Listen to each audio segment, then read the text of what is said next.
Welcome to Creator Review, a series that I used to procrastinate on bigger projects. This episode's creator is Aurelian DuGouda, or just DuGouda in actual GD. If that name doesn't sound familiar, then maybe a Zertiop will ring a bell. I found this man by scrolling through the list tab one day and finding Straight GD's best level of each year list.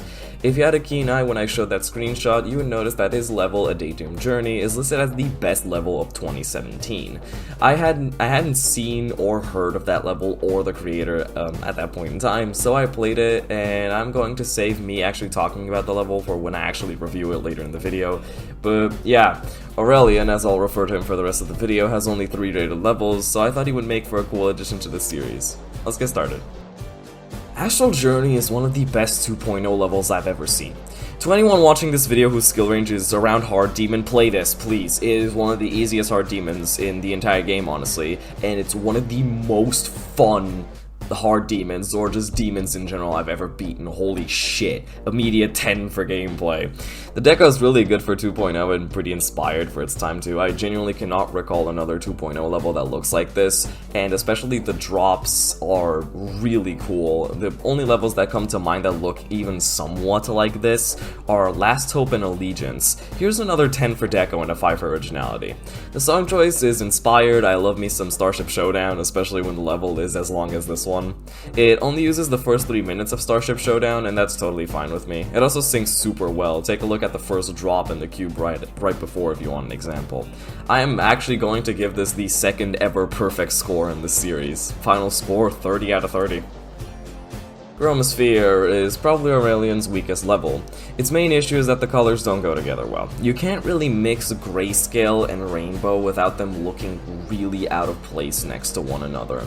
The gameplay's pretty good though regardless. It's a bit weird and the ending is extremely easy to die to, but overall it's pretty fun.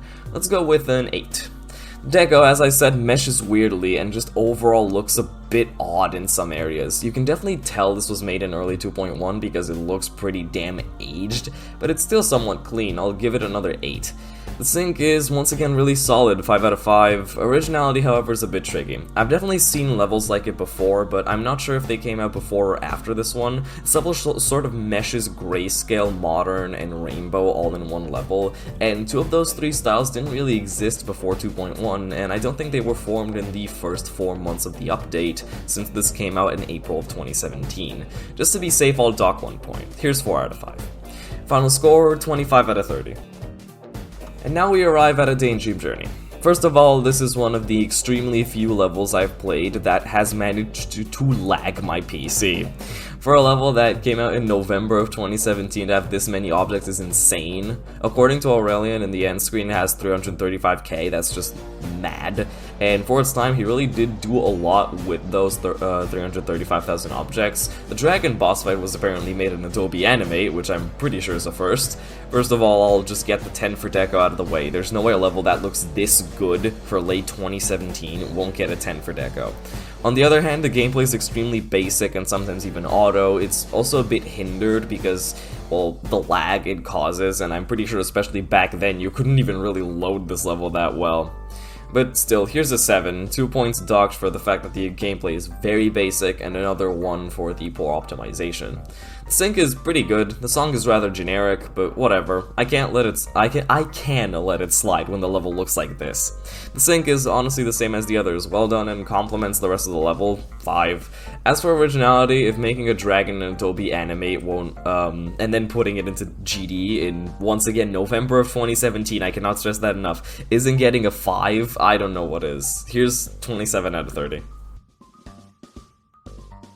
And those are all of Aurelian's rated levels. This man deserved so much more. Even with a final creator score of 9.1 repeating out of 10, which I'm pretty sure is one of the highest in the series so far, the only level he made that actually became popular was Daydream Journey, and for good reason, obviously. But I only think that was the case because 1, the object count, and 2, was part of a boss fight creator contest. Chromosphere went very under the radar and still sits at about 50k downloads, and Astral Journey was only noticed by RobTop literally 2 weeks ago. Still, DuGouda made some absolutely amazing levels. It's just a really big shame that only one of them actually even got a bit popular. Oh well, I still really want people who are good enough at the game to give Astral Journey a try. It's genuinely so fun. And well, that's all. Thanks for watching. Goodbye.